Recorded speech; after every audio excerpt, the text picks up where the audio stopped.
진호 씨는 10년 넘게 버려진 오래된 트럭에서 살고 있다. 물론 그곳은 그가 꿈꾸던 집은 아니었지만 그래도 길거리에서 노숙하는 것보다는 훨씬 나았습니다. 그는 막 65세가 되어 교회 해변 지역의 노숙자 중에서 가장 나이 많은 사람이 되었습니다. 그는 아무리 오래되고 고장난 장치라도 수리할 수 있는 재능 있는 정비공이었습니다. 그 지역의 노숙자들은 그의 재능을 매우 높이 평가했습니다. 그들은 종종 해변에서 주워온 시계, 전기 스토브, 선풍기 등 온갖 종류의 부서진 물건을 가져왔고 그것을 수리하도록 했습니다. 심지어 그의 손을 거친 후에는 새 것보다 더 잘 작동하는 물건들도 있습니다. 어떤 사람들은 그것을 벼룩시장에 팔기 위해 가져갔고 아무도 강요하지는 않았지만 그들은 고마움을 표하는 방법으로 수입의 절반을 그에게 주었습니다. 진호 씨는 가난 속에서 살았지만 다른 노숙인들처럼 알코올 중독에 빠지지 않았습니다. 내가 술을 조금 마시는 건 추운 날씨의 병을 이기기 위해서일 뿐이다. 그로 인해 그는 지역사회에서 더 존경을 받게 되었습니다. 그들은 그를 롤모델로 여겼습니다. 그는 운명을 받아들이지 않고 삶에 짓밟히면서도 자존감을 잃지 않는 사람이었습니다. 7월의 어느 더운 아침, 도연이라는 노숙자가 진호 씨에게 오래된 텔레비전을 가져왔습니다. 여기 있어요. 아직 온전하지만 아주 오래됐어요. 아마 사람들이 평면 TV를 몰랐을 때의 것 같아요. 도연이 말했다. 그는 무거운 TV를 바닥에 내려놓고 한숨을 쉬었다. 진호 씨는 땀을 닦고 TV를 바라보더니 고개를 끄덕였다. 이걸 고칠 필요는 없지만 부품으로는 여전히 가치가 있어. 벼룩시장에 팔 수도 있어. 도연은 어깨를 으쓱하며 그럼 그냥 내 거 벗어줘. 돈은 내가 나눠줄게. 와인 한 병도 넣어줄게요라고 말했다. 진호 씨는 그저 웃으며 손을 들어 동의했다. 그는 TV가 너무 크고 무거워서 트럭 안으로 옮기기보다는 트럭 바로 앞에 내려놓기로 했습니다. 그는 뒷면 커버를 제거하면서 회로 기판에 쌓인 두꺼운 먼지층을 보고 얼굴을 찡그렸다. 그는 부드러운 털이 달린 소를 집어들고 먼지를 쓸어내려고 했지만 텔레비전 안쪽 구석에 무언가 눈에 띄자 멈췄다. 작은 포장물을 비닐봉지에 밀봉한 후 덕트 테이프로 봉인합니다. 진호 씨는 그것을 들어올리면서 더 빠른 속도로 두드렸다. 이게 뭐야? 누가 TV에 물건을 숨겼어. 그는 중얼거렸다. 그는 서둘러 바깥층을 벗겼다. 비닐봉지를 여는 순간 금반지, 브로치, 목걸이가 바닥에 떨어져 공중에서 쨍그랑 소리를 냈다. 그는 깜짝 놀랐다. 거기서 그치지 않고 꾸러미 안에는 50만 밴드 지폐가 모두 고무줄로 깔끔하게 묶인 두툼한 돈 뭉치가 들어 있었습니다. 진호 씨는 심장이 멎는 듯한 느낌을 받으며 입을 벌리고 있었다. 당신의 눈앞에서 엄청난 행운이 기다리고 있습니다. 운명의 선물. 그는 엇갈린 감정에 휩싸였다. 그는 잠시 이 돈으로 무엇을 할 수 있을지, 새로운 삶과 집을 어떻게 살 수 있을지 생각했습니다. 정말 힘든 시기를 벗어날 수 있는 기회입니다. 그러나 그는 눈을 살짝 감았다. 그는 물건을 팔아서 번 돈을 나눌 때 종종 부정행위를 하는 도연에게 이 사실을 알려서는 안 된다는 것을 알고 있었다. 도연은 항상 돈을 반으로 나누겠다고 했지만 실제로는 진호 씨에게 5분의 1도 안 되는 돈만 줬다. 그는 실제로 그 돈을 자신을 위해 간직하기로 결심하고 낡은 재킷 안주머니에 돈을 넣었습니다. 진호 씨는 평소보다 더 맛있는 음식을 사기 위해 조용히 근처 슈퍼마켓으로 걸어갔다. 그는 옛 노래를 흥얼거리며 걸어갔는데 그의 마음은 이상할 정도로 즐거웠다. 하지만 그가 가게에서 나오자마자 그는 갑자기 60대 노인이 도리자에 앉아 눈물을 흘리는 모습을 보았습니다. 노부인은 흐느낌을 참으려고 손수건으로 눈물을 여러 번 닦았다. 무언가가 진호 씨를 재촉했다. 더 가까이 와요. 괜찮아요. 도와드릴까요? 그는 걱정이 가득한 목소리로 물었다. 노부인은 고개를 들고 그녀 앞에 있는 남자를 바라보며 절망에 가득 찬 눈을 했습니다. 진호 씨는 스스로를 돌보려고 노력했지만 더러운 모습과 낡은 옷차림은 여전히 그가 노숙자라는 사실을 여실히 드러냈다. 하지만 그의 눈은 진심을 담고 있었고 그로 인해 노부인은 조금 진정된 후 고맙지만 내 자식아, 내가 도울 수 있을지 모르겠어. 내 며느리가 실수로 아주 중요한 것을 버렸어. 평생 거기에 있는 모든 것을 모아두었는데 이제 다 없어졌어. 라고 대답했다. 노부인은 딸꾹질을 하며 다시 눈물을 흘렸다. 노부인의 말에 진호 씨의 가슴이 떨렸다. 내 마음에 어떤 생각이 스쳐 지나갔다. 그는 입술을 삐죽 내밀고 오랫동안 노부인을 바라보다가 오래된 TV를 말하는 거야. 정말 오래된 80년대 TV 말이야 라고 물었다. 그 노부인은 눈을 크게 뜨고 그를 바라보았다. 맞아요. 어떻게 아세요? 그것에 대해 아는 게 있나요? 진호 씨는 이 상황을 무시할 수 없다는 것을 알고 한숨을 쉬었다. 그는 천천히 고개를 끄덕이며 말했다. 걱정하지 마세요. 저는 한 푼도 쓰지 않았어요. 제 차가 바로 모퉁이에 있어요. 저를 따라오세요. 제가 한 푼이라도 갚을게요. 그 노부인은 목이 메어 말을 할 수 없었고 다만 일어섰을 뿐이었으며 감정에 다리가 떨렸다. 진호 씨는 그녀를 자신의 오래된 트럭으로 데려갔습니다. 몇 분 전까지만 해도 그는 돈이 자신의 것이라고 생각했지만 이제는 진짜 주인을 찾았다는 것을 깨달았습니다. 진호 씨는 노부인을 자신의 오래된 트럭 쪽으로 인도했다. 그 노부인은 마치 방금 들은 내용을 믿을 수 없다는 듯 계속 떨고 있었습니다. 그녀는 그를 조용히 따라갔다. 그녀의 눈은 젖어 있었지만 희망의 빛이 희미하게 비치고 있었다. 진호 씨는 트럭에 도착하자 문을 열고 안으로 들어와 안에 작은 수납 공간을 뒤져 돈을 포장했다. 그 보석은 그가 집어든 텔레비전에서 발견했을 때와 마찬가지로 여전히 온전한 채로 남아 있었다. 그는 늙은 여자를 향해 다시 손을 돌려 조심조심 그것을 그녀 앞에 내려놓았다. 여기에 제가 텔레비전에서 찾은 돈과 보석이 전부 있습니다. 부인, 그 노부인은 자신의 눈을 믿을 수 없었다.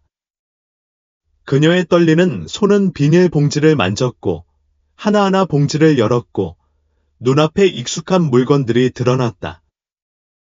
그녀는 눈물을 터뜨렸다. 맙서사, 그들이야. 평생 저축해온 돈, 비오는 나를 대비해 모든 페니를 모아왔는데 다 잃어버렸다고 생각했어. 난 뭐라고 말해야 할지 모르겠어. 그의 주름진 얼굴에 눈물이 흘러내렸다. 그녀는 진호 씨의 손을 꽉 쥐고 거듭거듭 고맙다고 말했습니다. 진호 씨는 그저 웃으며 고개를 저었다. 더 이상 울지 마. 다행히 나는 한 푼도 쓰지 않았어. 이건 내 돈이야. 내 것이어야 해. 그 노부인은 감정이 가득한 눈으로 그를 바라보았다. 당신은 너무 친절해요. 이게 나에게 얼마나 큰 의미인지 당신은 모를 거예요. 아, 그런데 제 이름은 근지 씨는 울음을 멈추고 꾸러미에서 돈 한 뭉치를 꺼내 진호 씨의 손에 쥐어주었다. 이 돈을 가져가야 해. 이게 내 마음인데? 너가 없었다면 나는 모든 걸 잃었을 거야. 너도 힘든 시간을 보내고 있다는 걸 알아. 진호 씨는 앞에 놓인 돈을 보며 잠시 주저했다. 그는 탐욕스러운 사람은 아니지만 미래에 대한 걱정은 여전히 가지고 있다. 마침내 그는 천천히 고개를 끄덕이며 돈의 작은 부분을 받았습니다. 이만큼만. 나머지는 내가 가져가. 그는 말했다. 은지 여사는 미소를 지으며 고개를 끄덕였다. 너처럼 좋은 사람을 본 적이 없어. 가족도 없니? 왜 이렇게 혼자 사니? 진호의 눈에 슬픔이 스쳐갔다. 저는 가족이 있었지만 삶이 폭풍우처럼 몰아닥치면서 모든 것을 잃었습니다. 은지 여사는 잠시 그를 바라보더니 부드럽게 말했다. 그렇다면 괜찮으시다면 감사의 표시로 저희 집에 저녁 식사 초대를 드리고 싶습니다. 진호 씨는 머뭇거렸다. 그는 진짜 집에서 제대로 된 식사를 한 지 오랜 시간이 흘렀다. 하지만 은지의 진심 어린 눈빛은 거절할 수 없게 만들었다. 그럼 기쁠 따름입니다. 그는 웃었다. 은진의 집은 조용한 골목에 위치해 있어요. 단순하지만 아늑한 방갈로입니다. 진호 씨는 집에 들어서자 형언할 수 없는 친밀감을 느꼈다. 진짜 집에 온 것 같은 느낌이었다. 은지 씨는 재빨리 부엌으로 들어가 요리를 시작했다. 곧 따뜻한 음식이 식탁에 차려졌습니다. 생선찜, 야채 수프, 황금빛 튀긴 두부 한 접시 등 간단한 요리지만 고향의 맛이 가득합니다. 흐엉, 너가 먹어. 마음껏 먹어. 은지 씨는 미소 지었다. 진호 씨는 젓가락을 들고 천천히 두부 한 조각을 집어 천천히 씹었다. 그는 이 맛을 맛본 지 오랜 시간이 흘렀다. 단순한 식사였지만 그 어느 때보다 따뜻한 기분이 들었습니다. 식사하는 동안 두 사람은 서로 이야기를 나누었습니다. 은지 여사는 채소 재배, 수년 전 남편을 잃은 뒤 아들과 며느리와 홀로 남겨진 자신의 삶에 대해 이야기합니다. 하지만 요즘 그녀는 자기 집에서도 소외된 사람처럼 느낀다. 그녀의 아들은 아내의 말을 듣고 집을 팔고 다른 곳으로 이사해서 아내를 혼자 살려고 했습니다. 보시죠. 저는 평생을 저축하고 가족을 부양하기 위해 모든 페니를 저축하는 데 바쳤어요. 그리고 지금은 그녀는 한숨을 쉬었다. 진호 씨는 어떻게 그녀를 위로해야 할지 모르고 아무 말도 하지 않았다. 그 자신도 이전에 똑같은 일을 경험한 적이 있었습니다. 그의 아내가 중병으로 사망한 후 그의 딸은 그가 애착을 갖고 있던 집을 팔기로 결정했습니다. 그는 딸이 무슨 생각을 하고 있는지 몰랐지만 어느 날 그는 갈 곳이 없다는 것을 깨달았습니다. 그때부터 그는 방랑자가 되어 다른 사람들이 버린 옛것에 의지해 살았습니다. 그는 은지 씨를 보면서 수년 전의 자신을 보는 것 같은 느낌이 들었다. 집을 팔려고 서두르지 마세요. 없어진 후에는 결코 되찾을 수 없는 것들이 있습니다. 그는 천천히 말했다. 은지 여사는 고개를 끄덕였지만 여전히 생각에 잠긴 듯한 표정을 짓고 있었다. 식사는 조용한 분위기 속에서 끝났습니다. 진호 씨는 떠나기 전 두 손을 등 뒤로 모으고 문가에 서서 은지 씨를 바라보았다. 무엇이 필요하면 나를 찾아와. 나는 별로 없지만 적어도 들을 수는 있어. 은지 여사는 감사하는 마음으로 눈을 가득 채우며 미소 지었다. 고맙구나, 진호야. 널 만나서 기쁘다, 진호 씨는 무거운 마음을 안고 돌아서 걸어갔다. 그는 이 우연한 만남이 훨씬 더 큰 일의 시작이 될 줄은 꿈에도 생각지 못했습니다. 그날 저녁, 그는 낡은 트럭으로 돌아와 어둠 속에 조용히 앉았습니다. 그는 자신의 인생, 방황하던 세월, 그리고 방금 먹은 따뜻한 식사에 대해 생각했다. 그의 마음속에 무언가가 약간 변했습니다. 그는 오랫동안 자신이 혼자가 아니라고 느꼈다. 하지만 이것이 폭풍 후 같은 이야기의 시작일 뿐이라는 사실을 그는 전혀 몰랐습니다. 그 후 진호 씨는 오래된 가구를 수리하고 고철을 모아 생계를 이어가는 일상생활을 이어갔다. 하지만 그의 가슴에는 아직도 은지 씨의 모습이 남아 있었습니다. 그는 그녀의 이야기, 친아들에게 냉대받은 탓에 그녀가 겪고 있는 고통에 대한 생각을 멈출 수 없었습니다. 그는 그 느낌을 이해했습니다. 그도 직접 경험했기 때문입니다. 그날 아침, 그가 고장난 선풍기를 정성스럽게 수리하고 있을 때 그의 트럭 앞문에서 살짝 두드리는 소리가 들렸습니다. 그는 머리를 들었는데 그의 앞에는 바로 은지 부인이 계셨습니다. 그녀는 미소 지었지만 눈은 여전히 슬퍼 보였다. 그녀는 작은 봉지를 손에 쥐고 있었고 구운 음식 냄새가 은은하게 풍겼다. 케이크를 몇 개 만들었어요. 한번 먹어보고 당신의 취향에 맞는지 알아보시겠어요? 진호 씨는 서둘러 오래된 수건으로 손을 닦은 뒤 케이크 봉지를 꺼냈다. 너 또 스스로를 괴롭히고 있구나. 은지 여사는 살짝 고개를 저었다. 말하지 마. 그냥 감사드리고 싶어. 두 사람은 앉아서 향기로운 케이크를 즐겼다. 진호 씨는 오랜만에 자신을 아끼는 사람의 손에서 나온 음식을 맛보았다. 그 느낌이 그의 마음을 따뜻하게 했다. 은지 여사는 천천히 이야기를 이어갔다. 요즘 들어 경수 씨 아들의 태도가 점점 더 뚜렷해지고 있다. 그는 항상 다투기 위한 변명을 찾았고 그녀가 동의하도록 압력을 가하기 위해 사소한 일로 잔소리를 했습니다. 나는 더 이상 그를 알아볼 수 없어. 진호, 그녀는 한숨을 쉬며 먼 곳을 바라보았다. 원래는 순종적이고 효도심이 강했는데 결혼하고 나서 완전히 달라졌어요. 진호 씨는 생각에 잠긴 채로 그녀의 말 한마디 한마디에 고통을 느꼈다.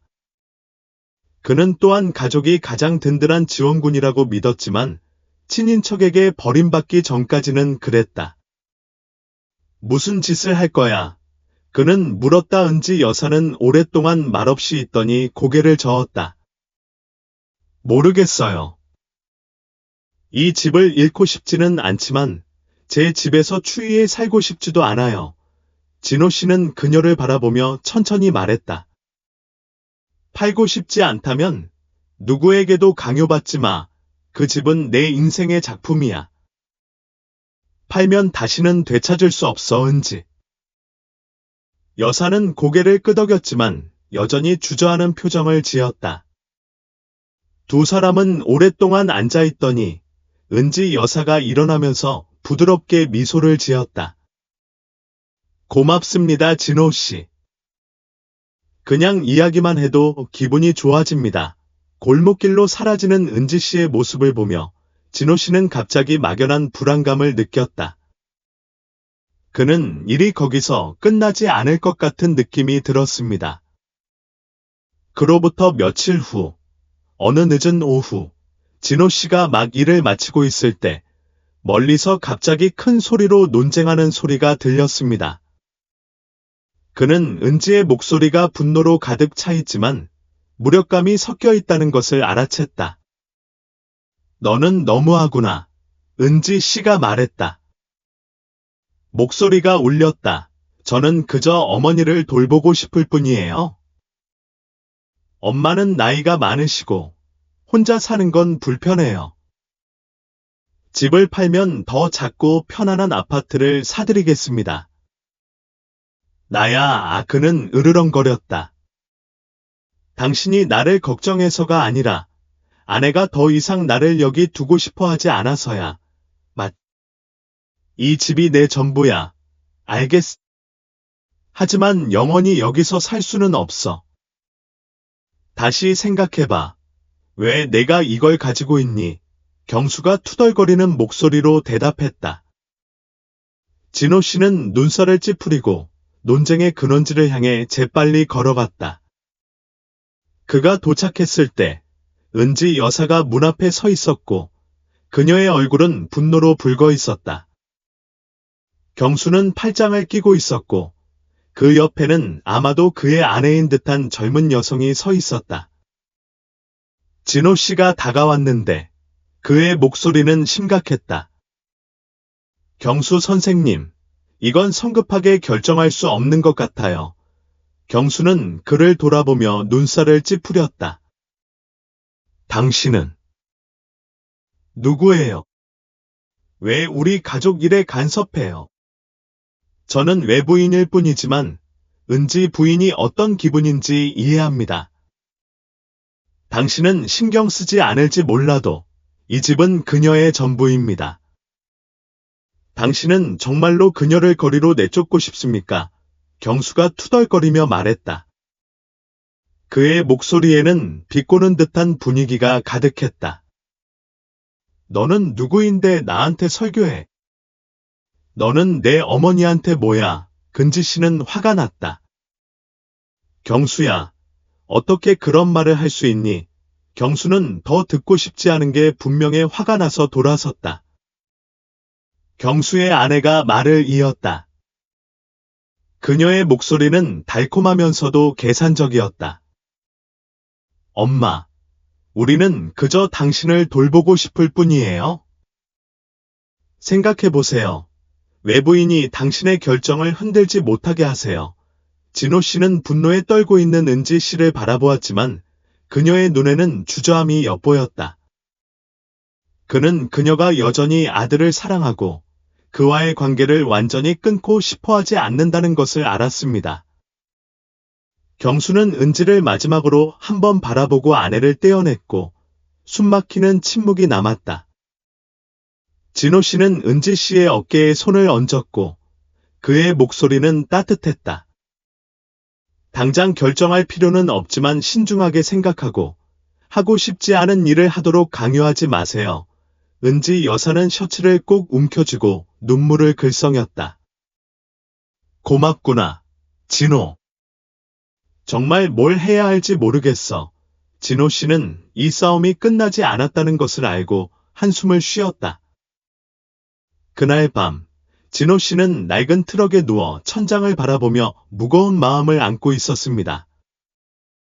그는 자신의 인생, 상실에 대해 생각했고, 이제는 친아들의 강요로 익숙한 보금자리를 떠나야 하는 허약한 노파에 대해 생각했다.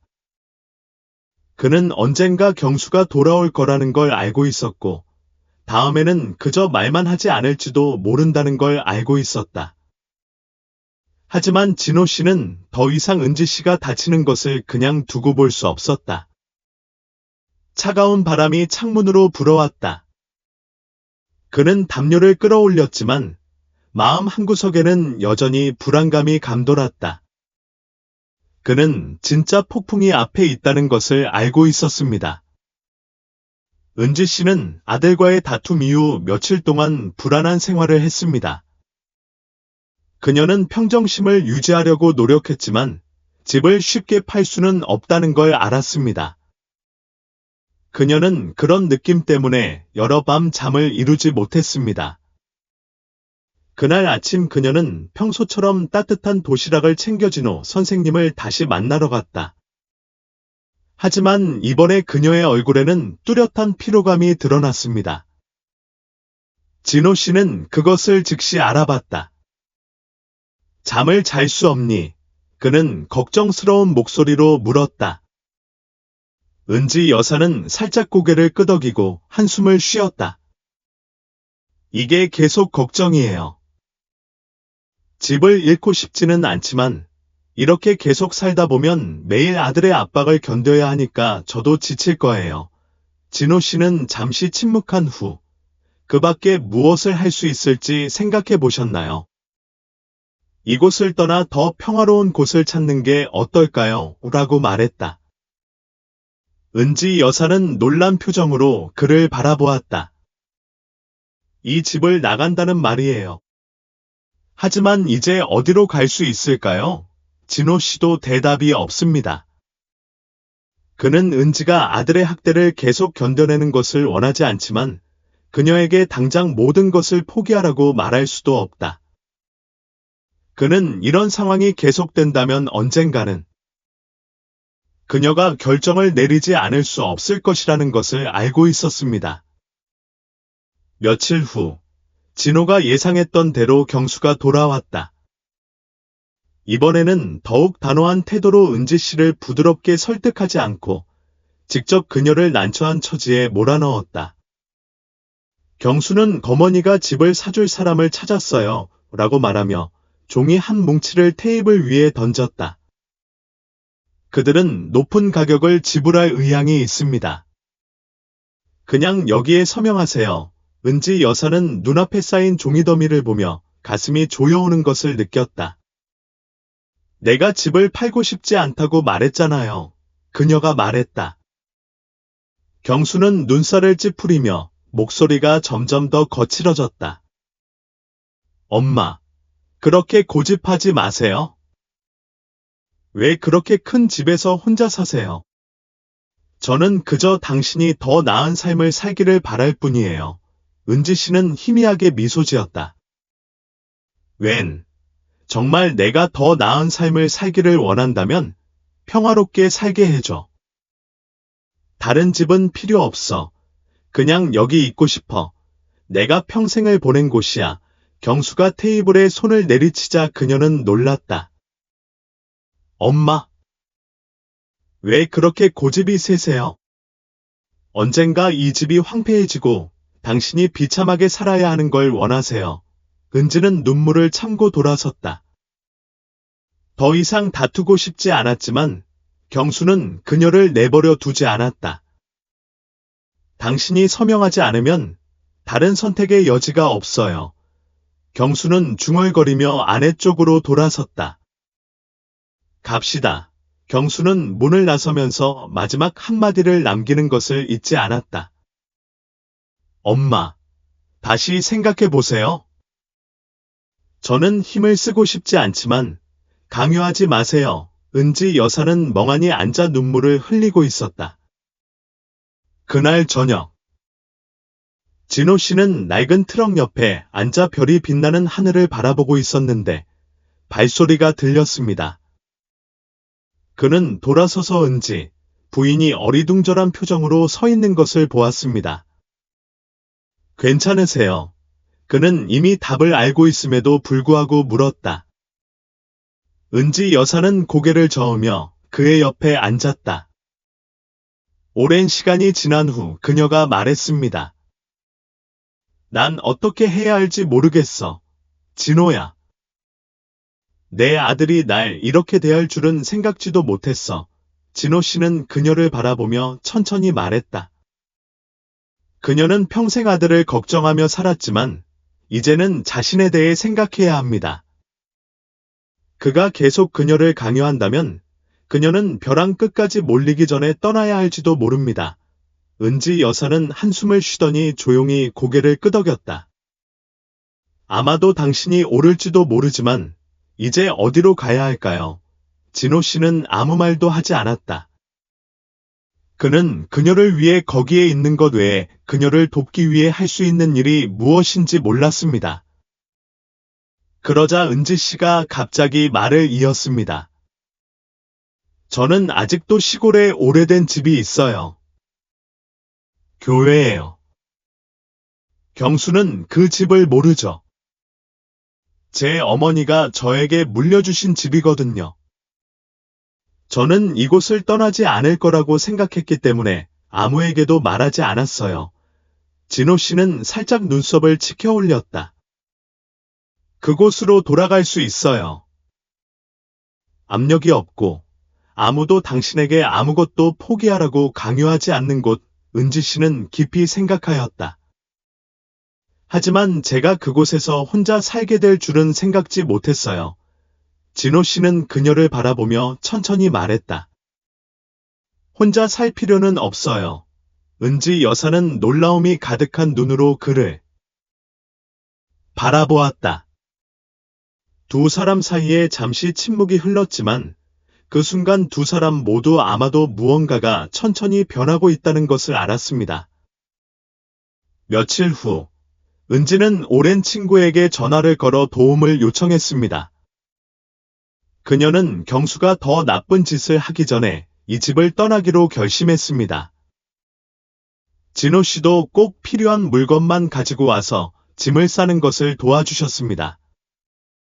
그들은 경수와 그의 아내에게 알려지고 싶지 않아 조용히 모든 일을 했습니다. 그리고 어느 날 이른 아침, 도시가 아직 깨어나지 않았을 때, 은지 씨와 진호 씨는 그녀가 평생을 살았던 곳을 떠나 버스를 탔습니다. 은지 부인은 창밖을 내다보며 익숙한 집이 점점 멀어져가는 것을 보았다. 그녀의 뺨을 따라 눈물이 흘러내렸습니다. 그러나 이번에는 고통의 눈물이 아니라 안도의 눈물이었습니다. 진호 씨는 그의 옆에 조용히 앉아 아무 말도 하지 않았다. 그는 앞으로 긴 여정이 필요하다는 것을 알고 있었지만 적어도 첫걸음을 내딛었습니다. 저 멀리서 태양이 떠오르며 새로운 하루를 알렸습니다. 버스는 번잡한 도시와 슬픈 추억을 뒤로한 채 고속도로를 질주했다. 은지 여사는 조용히 앉아 바깥의 넓은 들판을 바라보며 생각에 잠겼다. 그녀는 평생 애착을 갖고 있던 곳을 떠나야 할 날이 오리라고는 전혀 예상하지 못했습니다. 나이가 많아서가 아니라 친아들의 강요에 의해서였습니다. 그녀 옆에는 진호 씨가 조용히 지켜보고 있었다. 그는 아무 말도 하지 않았지만 그의 존재는 강력한 지지가 되었습니다. 그는 그녀가 겪은 일을 이해했습니다. 그 자신도 똑같은 일을 겪었기 때문입니다. 가족에게 거부당하고 살 곳을 잃고 노숙자가 된 것입니다. 하지만 한 가지 차이점이 있습니다. 이번에는 은지가 혼자가 아닙니다. 거의 반나절을 여행한 후 버스는 교외에 있는 작은 역에 정차했습니다. 은지 씨와 진호 씨는 내려와서 시골의 상쾌한 공기를 깊이 들이마셨다. 더 이상 경적을 울리는 자동차도 없고 붐비는 거리도 없습니다. 길에는 나무 그늘과 바람에 흩날리는 익은 쌀 냄새만 있을 뿐입니다. 제 집은 여기서 멀지 않아요. 걸어서 금방 갈 수 있어요. 은지가 약간 그리운 목소리로 말했다. 그들은 조용한 마을 길을 따라 가방을 끌고 갔다. 대나무 줄기 사이에 작은 집들이 자리 잡고 있고 저 멀리 지평선까지 펼쳐진 들판이 있습니다. 은지의 마음속에 점점 평화의 느낌이 스며들기 시작했다. 이곳은 그녀가 자란 곳이고 가족을 꾸리기 위해 떠나기 전 행복한 시절을 보냈던 곳입니다. 마침내 그들은 오래되었지만 여전히 튼튼한 방갈로 앞에 멈췄습니다. 지붕 기와는 시간이 지나면서 얼룩이 지고 벽에도 얼룩이 져 있습니다. 하지만 이곳은 여전히 이상한 따뜻함을 풍긴다. 은지 여사는 오랜만에 옛 친구를 만난 것처럼 설렘을 느끼며 문을 열었다. 내부는 그녀가 떠난 날과 모든 것이 똑같았습니다. 가구에는 약간의 먼지가 덮였지만 망가질 정도는 아니었습니다. 그녀는 안도의 한숨을 쉬었다. 우리가 해야 할 일이 있거든요. 진호 씨가 소매를 걷어붙이며 말했다. 두 사람은 함께 청소를 시작했습니다. 은지 부인은 구석구석을 청소하셨고 진호 씨는 낡은 문을 수리하고 전기선과 물 공급을 점검하셨습니다. 그날 오후 내내 바닥을 쓸는 빗자루 소리가 울려 퍼졌습니다. 황혼이 지면서 작은 집에서 끌지라는 소리가 울려 퍼졌다. 집이 더 새로워졌습니다. 은지 여사는 야채 수프 한 그릇, 계란 후라이 한 접시, 생선조림으로 간단한 식사를 요리했습니다. 그들은 함께 앉아 새로운 집에서의 첫 식사를 즐겼습니다. 이렇게 평화로운 식사를 한 지 오래됐어요. 은지가 안도감에 눈을 빛내며 말했다. 진호 씨는 따뜻한 차를 마시며 그저 웃을 뿐이었다. 기분이 어때요? 떠난 걸 후회하시나요? 은지 여사는 잠시 말없이 있더니 고개를 저었다. 아니요. 이게 옳은 결정이라고 생각해요.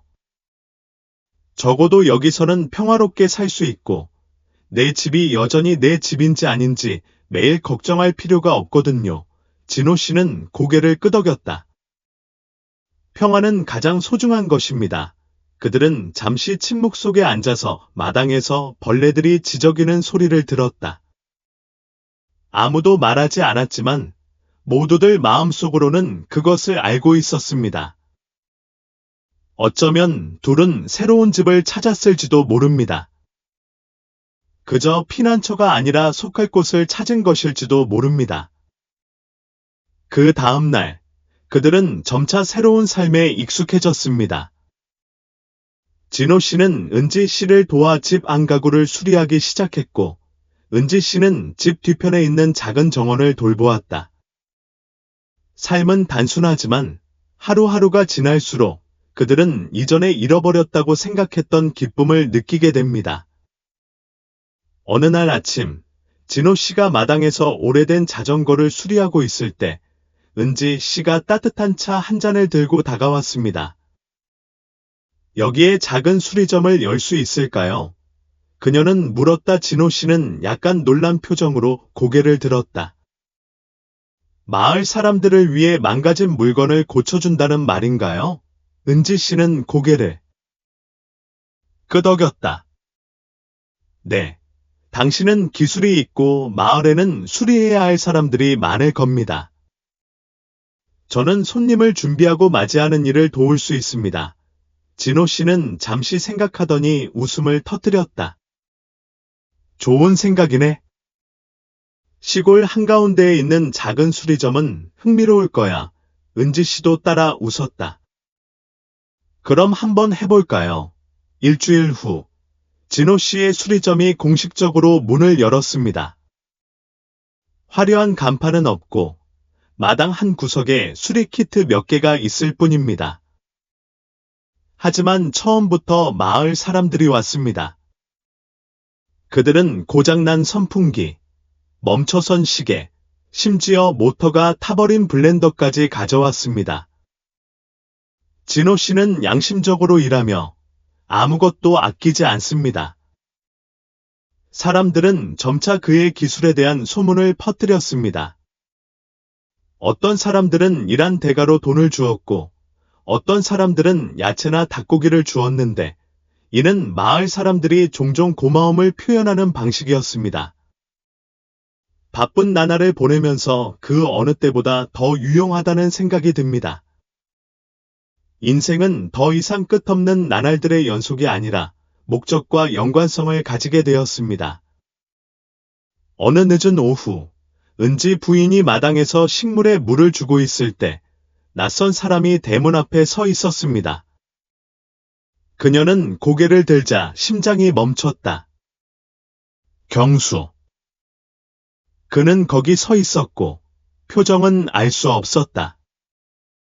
여전히 똑같은 소년이었지만 그의 눈빛은 차가움을 잃은 듯했다. 엄마, 아직도 들어갈 수 있어요. 경수가 낮은 목소리로 물었다. 은지 씨는 아들을 바라보며 많은 감정이 뭉클해지는 마음을 느꼈다. 그녀의 마음 한구석에는 여전히 화가 나 있었지만 깊은 곳에서는 그녀가 아들을 사랑하는 것을 결코 멈추지 않았다는 것을 알고 있었습니다. 그녀는 살짝 고개를 끄덕였다.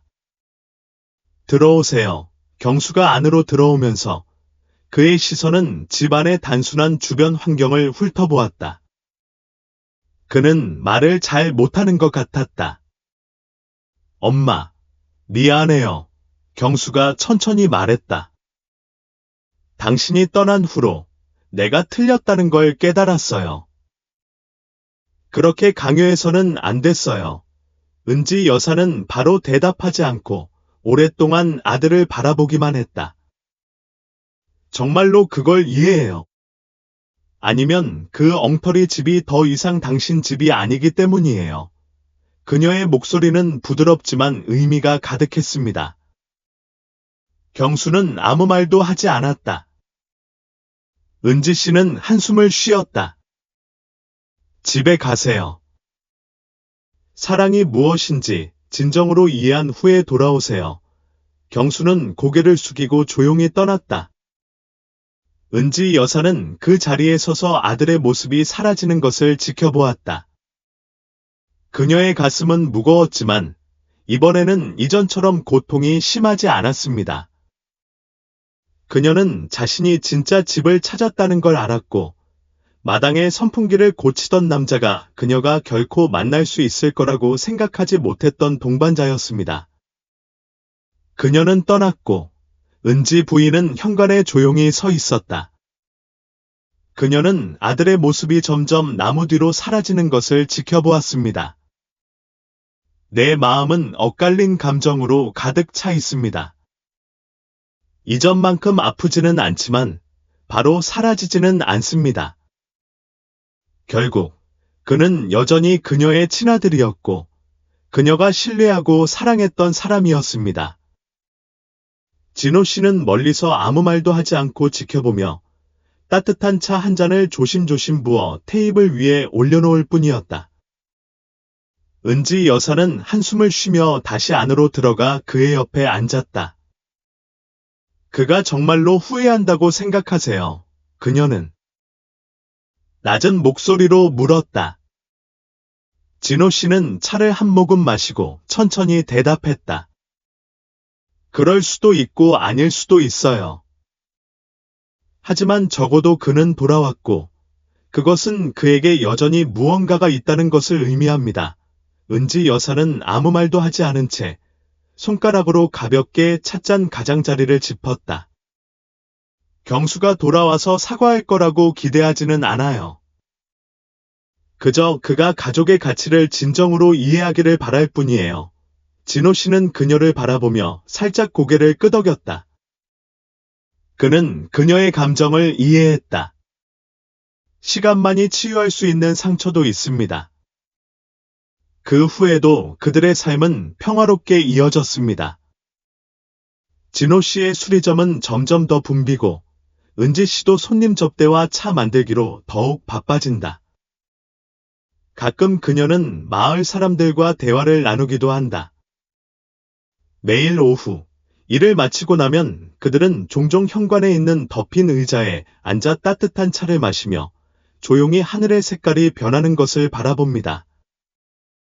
어느 날 저녁, 진호 씨가 오래된 라디오를 수리하고 있을 때 은지 씨가 손에 모직 스카프를 들고 나왔습니다. 해보렴. 그녀가 그의 어깨에 스카프를 두르며 말했다. 진호 씨는 약간 놀랐지만 그래도 순종적으로 따랐다. 따뜻한 울 스카프는 바느질이 완벽하지는 않지만 이상하게도 친숙한 느낌을 줍니다. 며칠 전에 뜯은 거예요. 은지가 부드럽게 말했다. 하루 종일 비 속에 있는 당신을 보고 따뜻하게 지낼 수 있는 무언가가 있을 거라고 생각했어요. 진호 씨는 수건 끝을 살짝 쥐며 온기를 느꼈다. 누군가가 그를 그렇게 걱정한 지는 오랜 시간이 흘렀다. 고맙습니다. 그는 진심이 담긴 눈으로 말했다. 은지 여사는 그저 웃으며 돌아섰지만 그녀의 뺨은 살짝 붉어 있었다. 그리고 천천히 말했습니다. 엄마, 잘 지내세요. 근지 여사는 차분한 목소리로 미소 지었다. 나는 여기가 괜찮아요. 더 평화로운 기분이 들어요. 경수는 고개를 끄덕이고 무언가를 생각하는 듯 시선을 아래로 향했다. 마지막으로 그는 주머니에서 봉투를 꺼내 테이블 위에 올려놓았습니다. 이게 제가 저축한 돈이에요. 엄마께 작은 보상으로 보내고 싶어요. 은지 여사는 봉투를 보았지만 서둘러 받지는 않았다. 그녀는 한숨을 쉬며 그녀의 눈은 부드럽지만 엄격했다. 경수야, 내 돈은 필요 없어. 내가 필요한 건 돈 봉투가 아니라 진짜 가족이야. 경수는 깜짝 놀란 표정으로 어머니를 올려다보았다. 그는 이제까지 어머니에게 물질적인 보상만 하려고 했다는 사실을 갑자기 깨달았습니다. 사실 그는 어머니가 무엇을 원하는지 정확히 이해하지 못한 채 말입니다. 어머니는 목이 메어진 목소리로 부드럽게 나를 불렀습니다. 은지 여사는 손을 내밀어 아들의 손을 잡았다. 집에 가서 다시 생각해 보세요. 집의 가치를 진정으로 이해하면 돌아와요. 경수는 고개를 숙이고 어머니의 손을 꽉 잡고 살짝 고개를 끄덕였다. 그는 더 이상 아무 말도 하지 않고 조용히 일어나 떠났다. 은지 여사는 아들의 모습이 사라지는 것을 바라보며 가볍게 한숨을 쉬었다. 그날 밤, 은지 여사는 현관에 앉아 아무 말 없이 먼 곳을 바라보고 있었습니다. 진호 씨가 나와서 따뜻한 차 한 잔을 테이블에 놓고 그녀 옆에 의자를 끌어다 놓았다. 괜찮으세요? 그는 물었다. 은지 여사는 살짝 슬픈 표정으로 미소 지었다. 모르겠어요.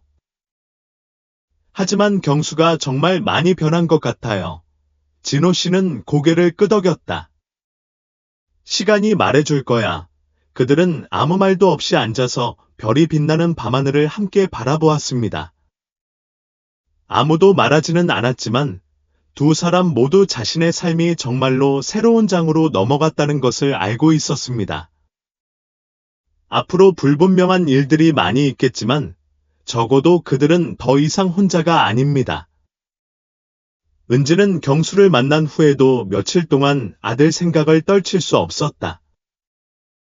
경수의 사과만으로는 지난 일을 다 지울 수는 없었지만 그녀는 아들의 눈빛에서 변화를 느꼈다.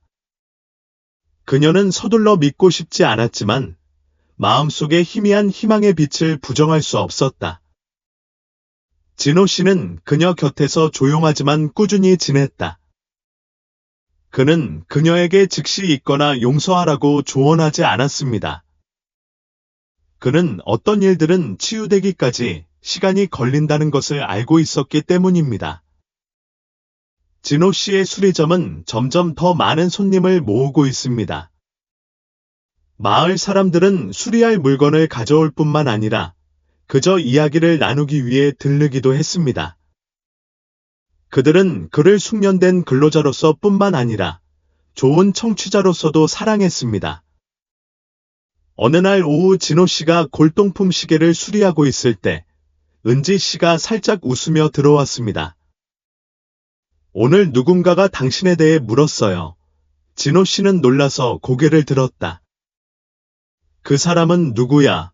은지 여사는 찻잔을 테이블 위에 놓고 그의 맞은편에 앉았다. 성공한 것처럼 보이는 중년 남성이 자신이 전문 정비공이었는지 물었습니다. 진호 씨는 눈살을 찌푸렸다. 오랫동안 아무도 그의 과거에 대해 언급하지 않았습니다. 그 사람이 누군지 아세요? 은지 씨는 고개를 저었다.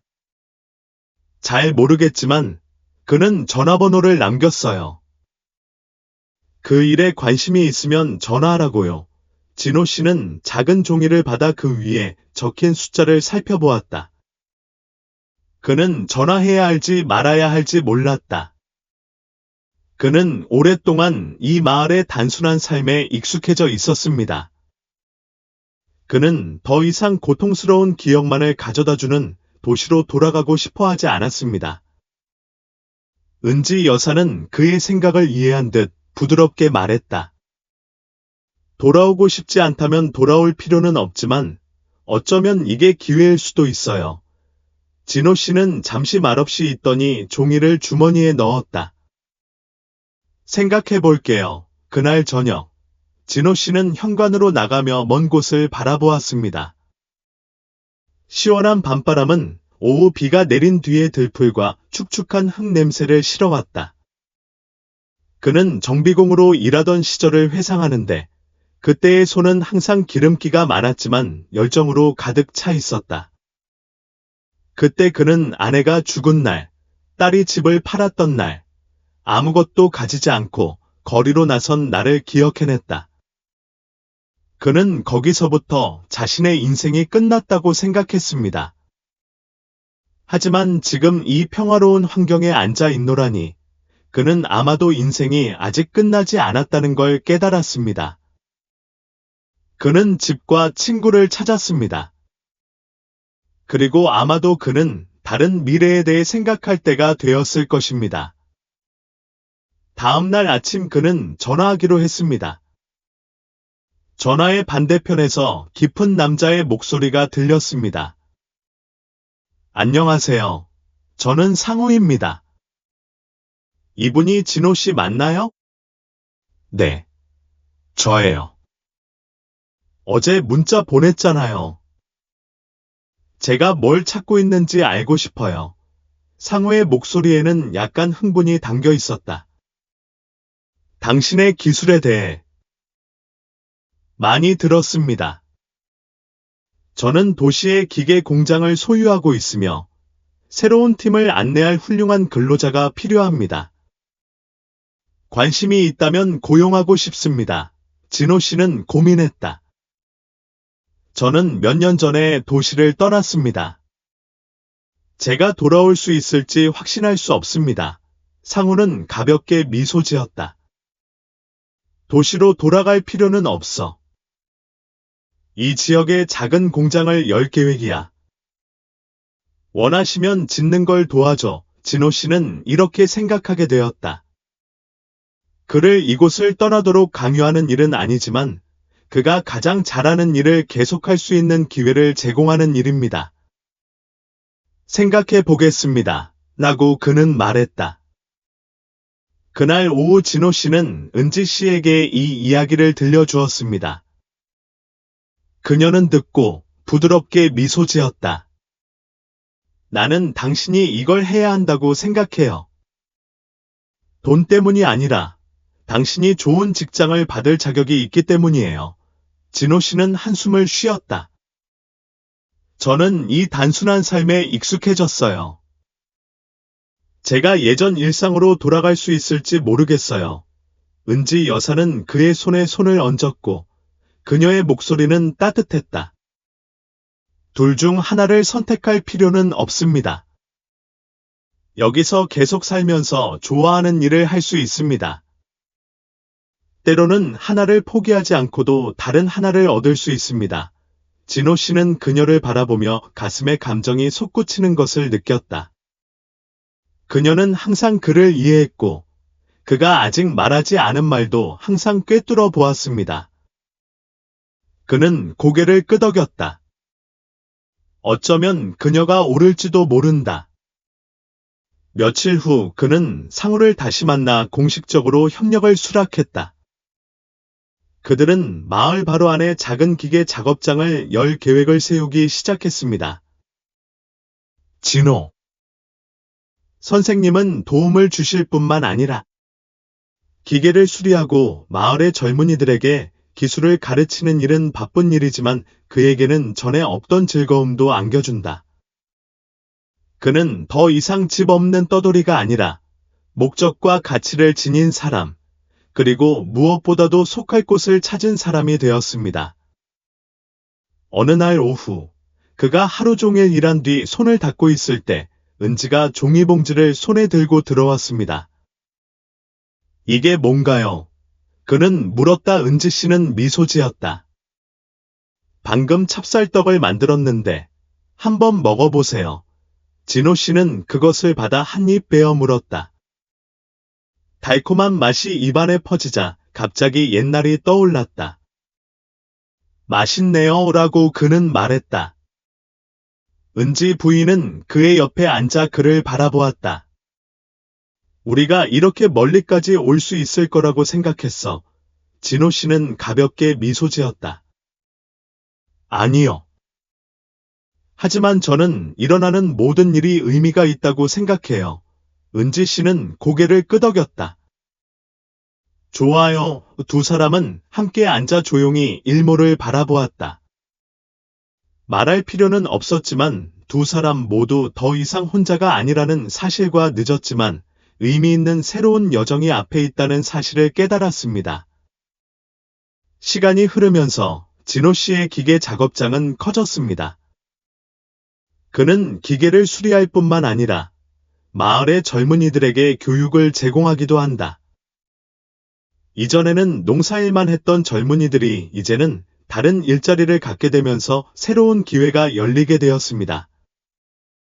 마을 사람들은 점차 진호 선생님을 진정한 선생님으로 여기게 되었습니다. 그들은 그에게 수리할 물건을 가져올 뿐만 아니라 삶의 많은 것에 대한 조언을 구합니다. 은지 씨도 더 이상 걱정. 속에 사는 늙은 여자가 아니다. 그녀는 항상 수리점에서 일하고 채소밭을 가꾸고 때로는 간단하지만 완전한 식사를 요리하는 데 바쁘다.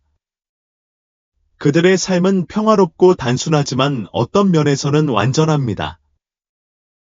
어느 날 아침 진호 씨가 한 청년에게 물펌프를 수리하도록 지도하고 있을 때 이상한 남자가 공장 문에 나타났습니다. 저 사람이 경수예요. 그는 깔끔한 옷을 입고 있었지만 얼굴에는 여전히 혼란스러운 표정이 역력했다. 그는 바로 들어가지 않고 그 자리에 서서 오랫동안 주변을 둘러보았습니다. 은지 여사는 아들을 보고 약간 어리둥절해했지만 이번에는 이전처럼 마음이 아프거나 화가 나지 않았다. 그녀는 조용히 찻잔을 내려놓고 진호 선생님에게 다가갔다.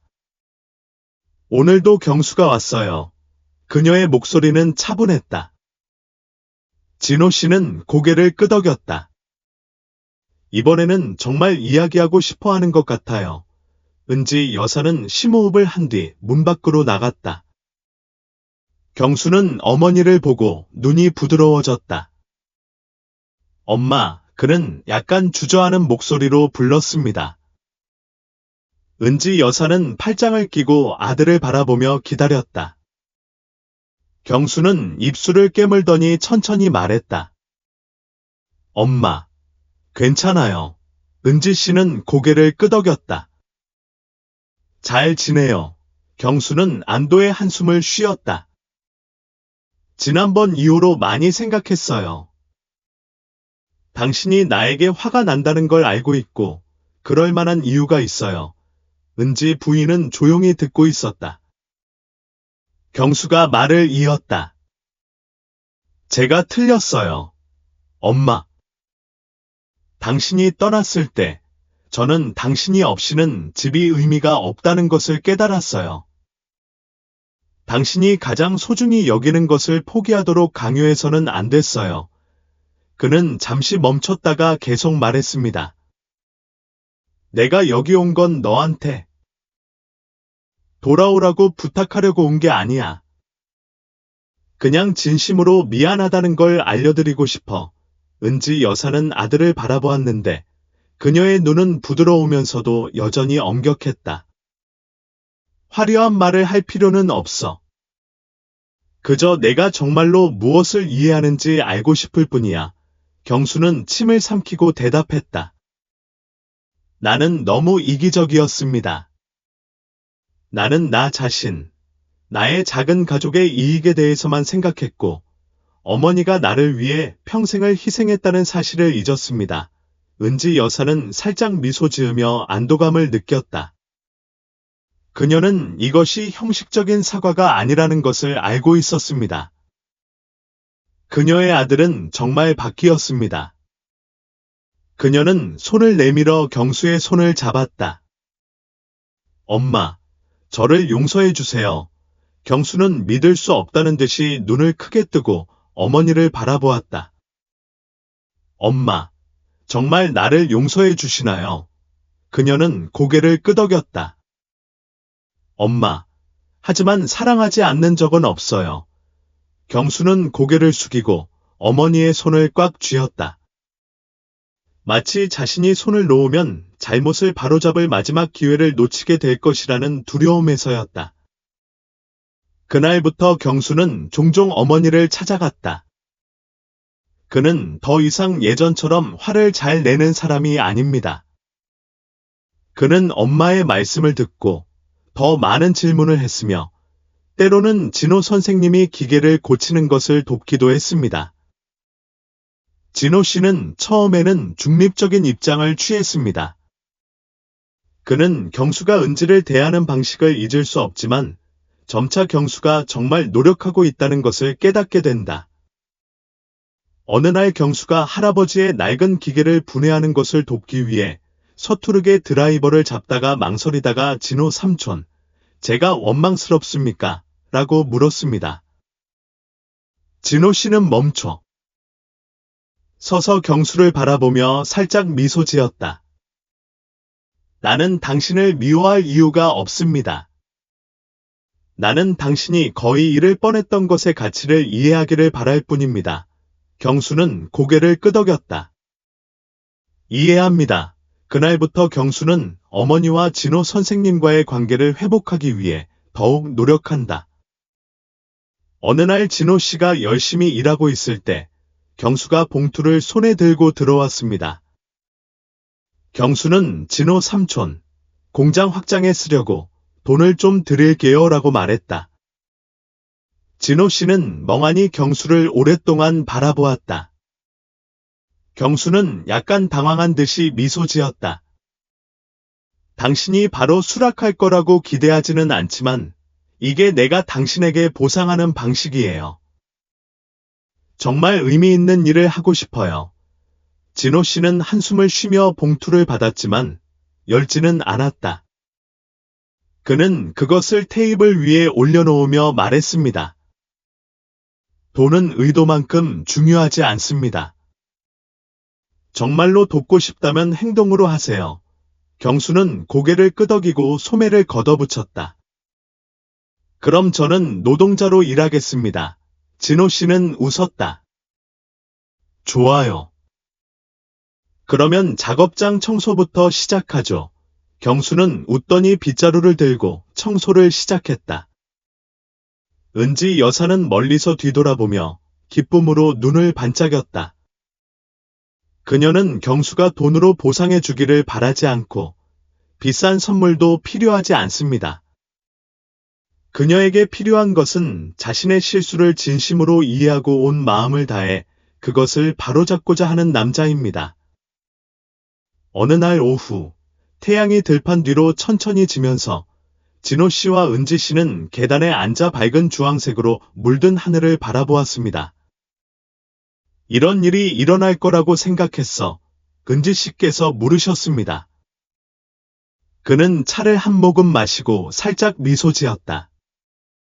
아니요.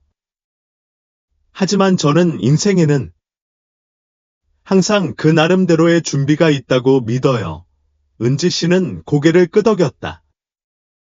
그렇죠. 저는 모든 것을 잃었다고 생각했지만 생각보다 많은 것을 얻었어요. 그들은 서로를 바라보며 미소 지었다. 그들 앞에서 경수는 고장난 선풍기를 고치느라 분주했고 마을의 소년 한 명이 관심 있게 지켜보고 있었습니다. 어딘가에서 오래된 상처가 아물고 진짜 집이 지어지고 있습니다. 삶은 점차 평화로운 궤도에 들어섰습니다. 경수는 수리점에 점점 더 애착을 갖게 된다. 단지 이 장소의 일부가 된 방문객일 뿐입니다.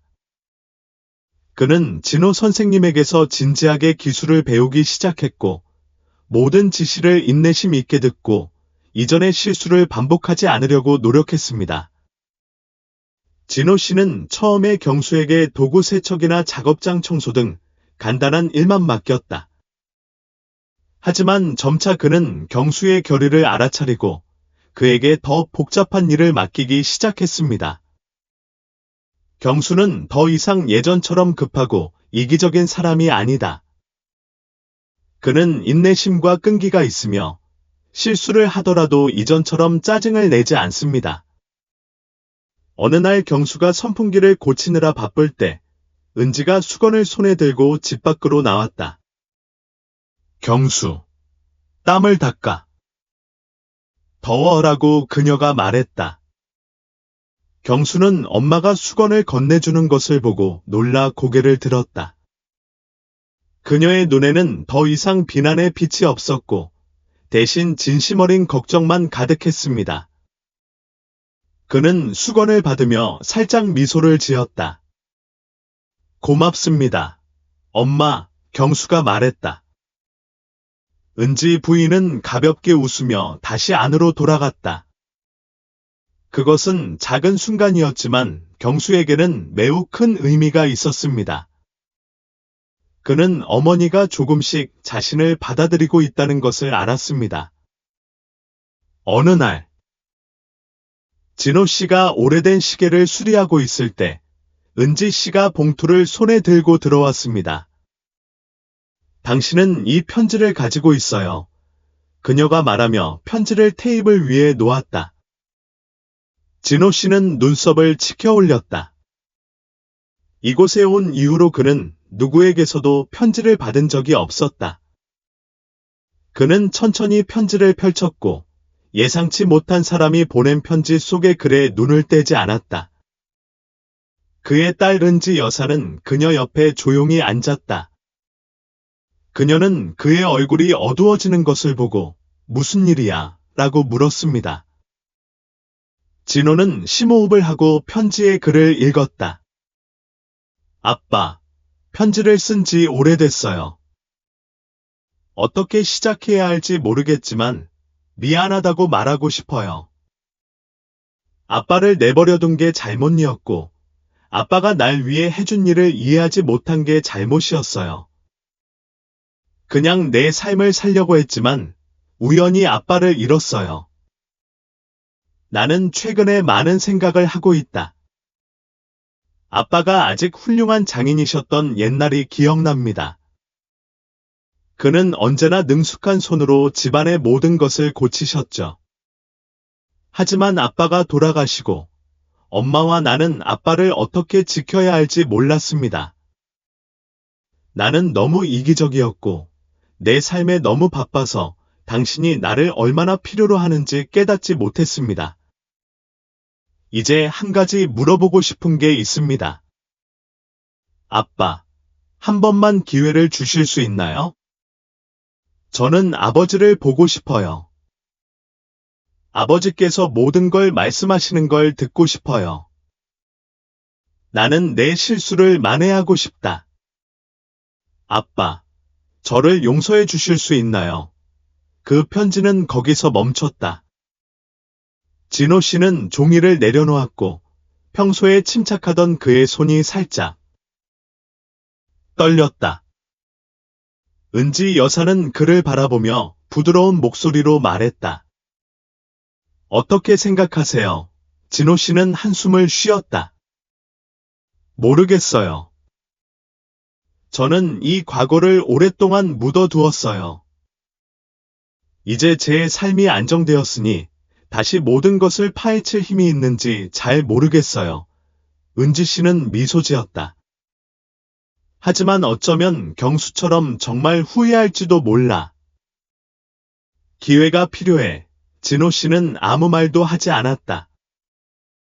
몇 년 만에 처음으로 그는 자신의 내면에서 무언가가 변화하는 것을 느꼈습니다. 그는 용서할 용기가 있는지 몰랐지만 이 편지를 무시할 수 없다는 것은 알았습니다.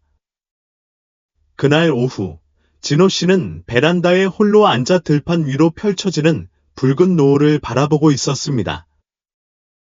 그 편지는 여전히 테이블 위에 놓여 있었지만 이번에는 그는 마음을 정했습니다. 그는 전화기를 들고 잠시 망설인 뒤 전화번호를 돌렸다. 전화선 반대편에서 친숙하면서도 감정이 담긴 목소리가 들려왔습니다.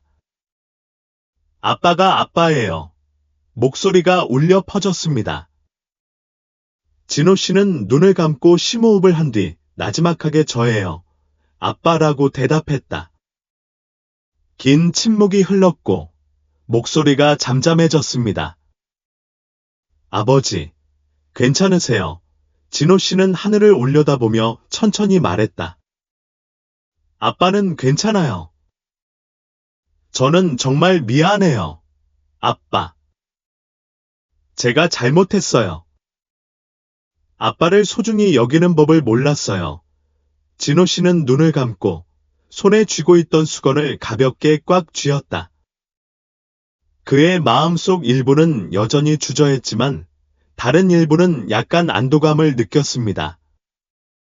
글쎄요, 지금 당장 용서할 수 있을지 모르겠네요. 그는 낮지만 상냥한 목소리로 말했다. 하지만 정말로 상황을 바로잡고 싶다면 다시 시작해야죠. 전화의 반대편에서 감정이 북받쳐 올랐다. 감사합니다. 아버지. 감사합니다. 아버지, 진호 씨는 살짝 미소 지었다. 수년 만에 처음으로 그는 자신의 마음의 일부가 제거된 것을 느꼈습니다. 그날 저녁, 은지가 저녁을 준비하고 있을 때 진호가 편지를 손에 들고 들어왔다. 은지 여사는 그를 바라보며 따뜻한 눈으로 그를 바라보았다. 좋네요. 용서하기에 너무 늦었다는 건 없어요. 진호 씨는 고개를 끄덕였다. 그렇죠. 아마 저는 그녀에게서 그걸 배웠을 거예요. 은지 부인은 웃으며 부드럽게 말했다. 당신은 나에게서만 배우는 것이 아니라 당신이 스스로 한 일에서도 배우죠.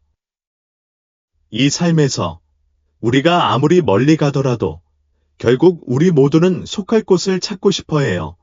진호 씨는 그녀를 바라보며 살짝 고개를 끄덕였다.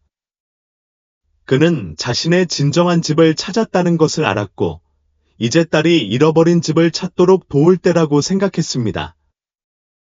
다음 날 아침 일찍, 진호 씨는 평소보다 더 깔끔한 옷을 준비했습니다. 그는 딸을 다시 볼 준비를 한 지 오랜 시간이 흘렀다. 그는 약간 긴장하고 걱정도 되었지만 무엇보다도 마침내 과거와 마주하게 되어 안도감을 느꼈습니다. 은지 여사는 그의 옆에 서서 미소를 지었다. 그냥 진정하세요. 다 잘 될 거예요. 진호 씨는 고개를 끄덕였지만 그의 손은 여전히 셔츠 자락을 꽉 쥐고 있었다. 그가 정말 나를 만나고 싶어 한다고 생각해 은지 씨는 고개를 끄덕였다.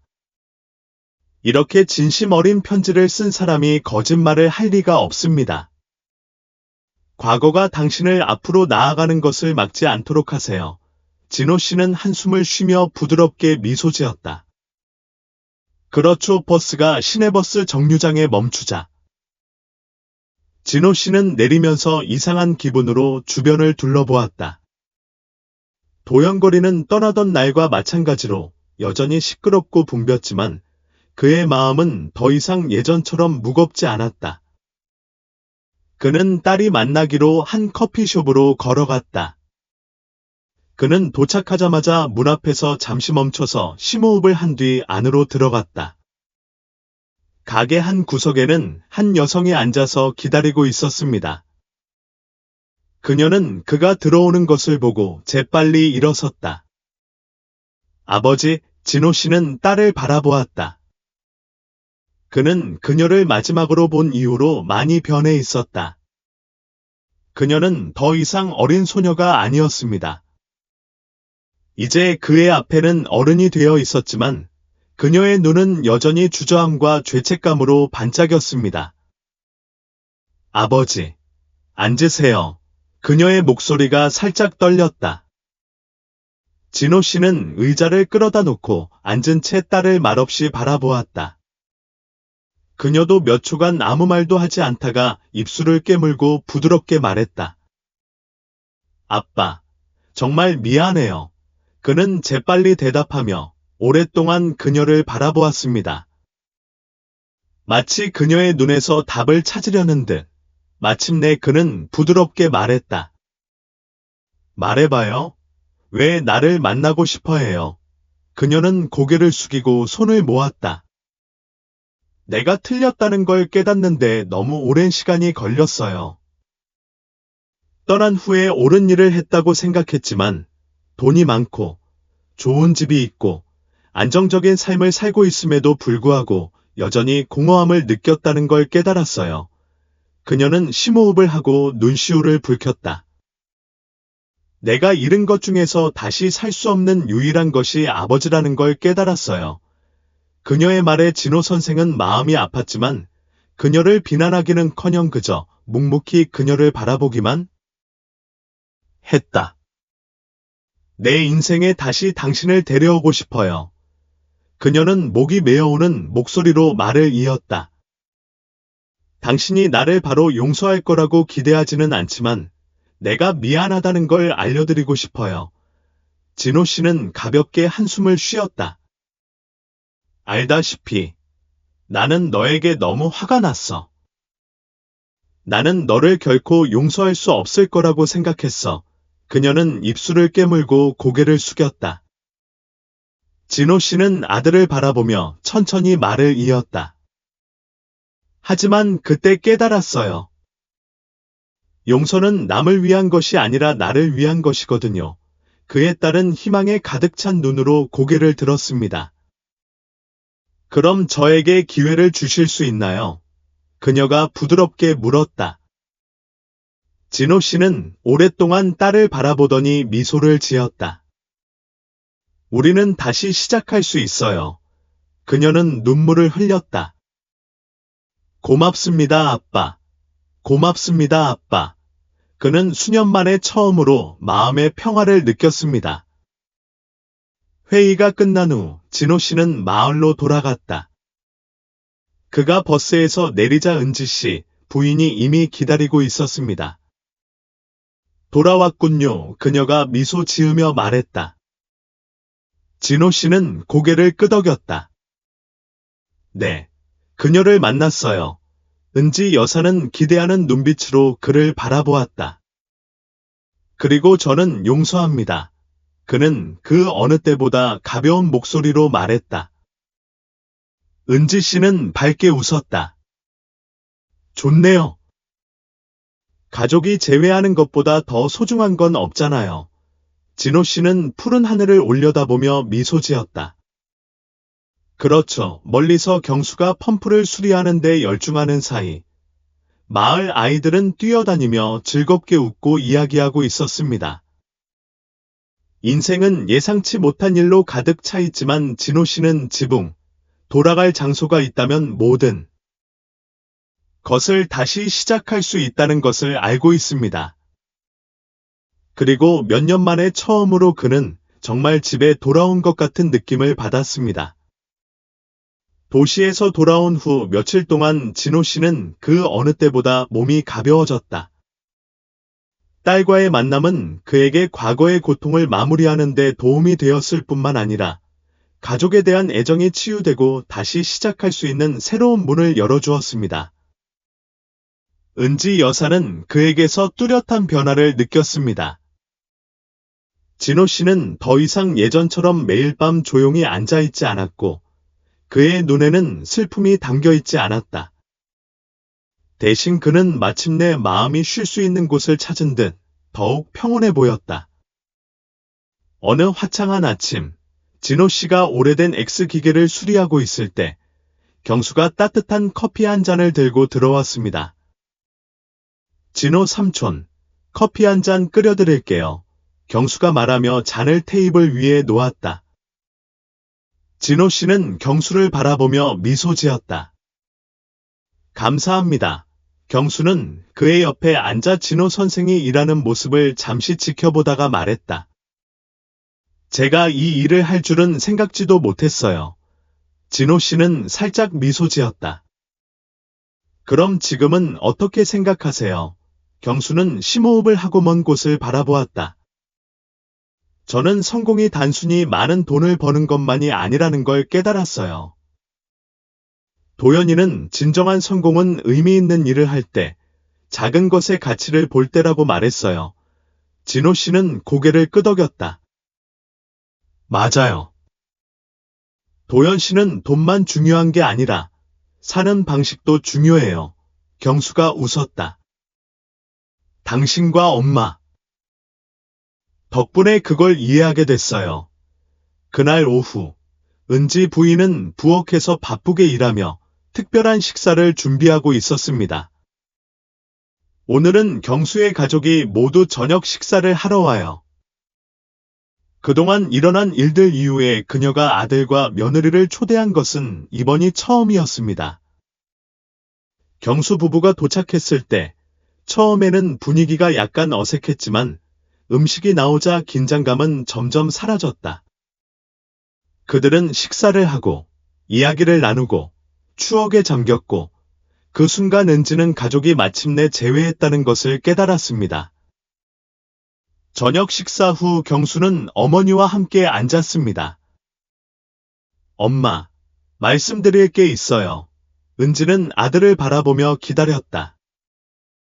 경수는 심호흡을 했다. 저는 아내와 함께 오래된 집을 팔지 않기로 결정했습니다. 은지 씨는 깜짝 놀랐다. 정말, 경수는 고개를 끄덕였다. 저는 많이 생각했습니다. 집은 자산일 뿐만 아니라 추억이기도 하고, 제가 자란 곳이기도 합니다. 엄마 말씀이 맞았습니다. 돈 때문에 모든 것을 잃을 수는 없습니다. 은지 여사는 잠시 말없이 있더니 눈물이 고였습니다. 이번에는 기쁨의 눈물이었습니다. 고맙습니다. 그녀는 목이 메어 말하며 말했다. 경수는 어머니를 꼭 껴안았다. 엄마, 이렇게 오랜 세월 만에 처음으로 감사드려야 할 사람이 저예요. 그날 밤, 진호 씨와 은지 씨는 베란다에 앉아 별이 빛나는 하늘을 바라보았습니다. 결국에는 모든 것이 잘 풀렸습니다. 은지 여사가 부드럽게 말씀하셨고, 진호 씨는 고개를 끄덕였다. 그렇죠. 인생에는 항상 어려움이 따르지만 중요한 것은 그것을 극복하는 것입니다. 은지 부인은 돌아서서 그를 바라보았다. 이 모든 일이 일어난 후에 새로운 집을 찾을 수 있을 것 같아요. 진호.